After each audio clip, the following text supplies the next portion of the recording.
Hey, I'm Trey and this is Braden and we are Greater Living South Jersey. We're here to talk about everything about living greater in South Jersey. See, that's why that name is such a good name. It tells you what to expect here. But we do make videos about all things South Jersey, whether it be community tours, podcasts like this, home previews, all sorts of things about living in and around South Jersey. And we love helping folks just like you who are considering making a move to in or around the area. So feel free to reach out if that's you, if you have any questions. And also while you're at it, make sure you hit what? Subscribe. So you can be the first to know about what's going on and be the first to see these videos.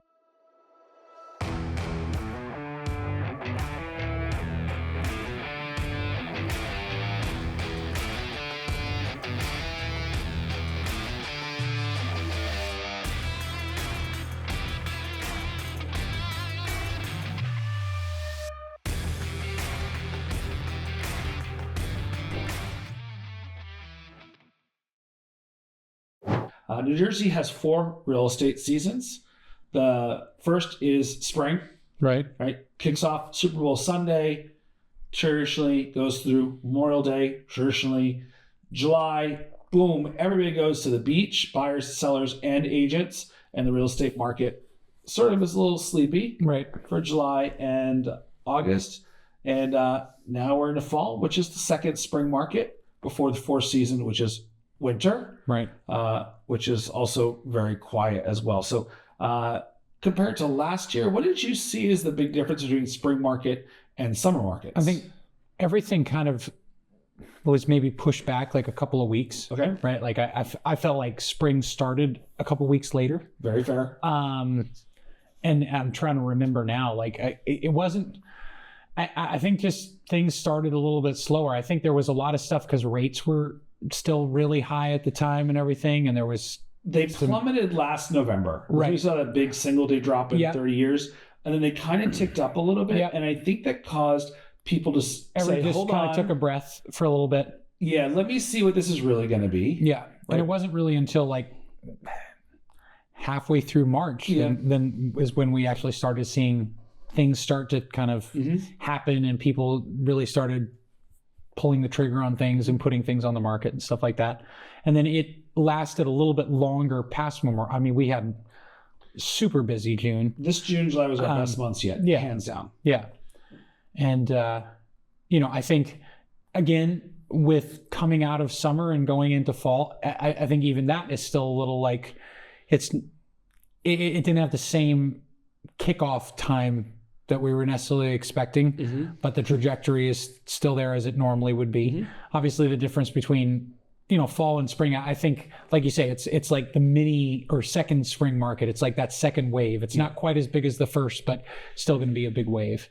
So it'll be interesting. I mean, now we're in the time of year where buyers are thinking about getting in the house before the holidays, right? So the spring market is all about getting in and out of house around the school year.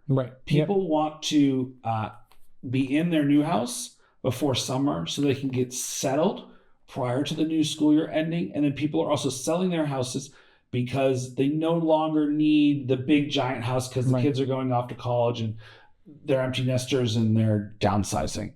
So now people are going to start to make some emotional decisions about buying houses, where they're going to put the Christmas tree, or where's where they're going to have Thanksgiving dinner, or whichever.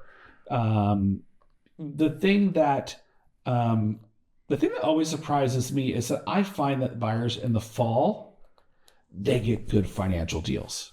It's a good sweet spot between the aggressiveness of the spring market, because the trade-off of looking in the summer, of course, is that there's less inventory. Right. So yes, you're going to get a good deal in the summer because the buyers are distracted by the beach. But then again, so are the sellers. So there's less properties to see. The fall is this middle ground where things kind of teeter a little bit. No, 100%. You still have more volume coming, but it's not nearly the same. I mean, it doesn't get as hyped up as the spring market and everything, So I think that, and people in the fall, especially as you brought up the school thing, right? People are starting new routines and stuff like that. I think like you're not going to see as many people who are selling their home in the fall who just got back into the school year, right? Mm-hmm. So you take that group of buyers, or I'm sorry, that group of sellers and that amount of inventory out of the equation from the get-go, right? Mm-hmm. For the most part. It doesn't mean it's the situation every time, but that is already going to make the pool a little bit smaller.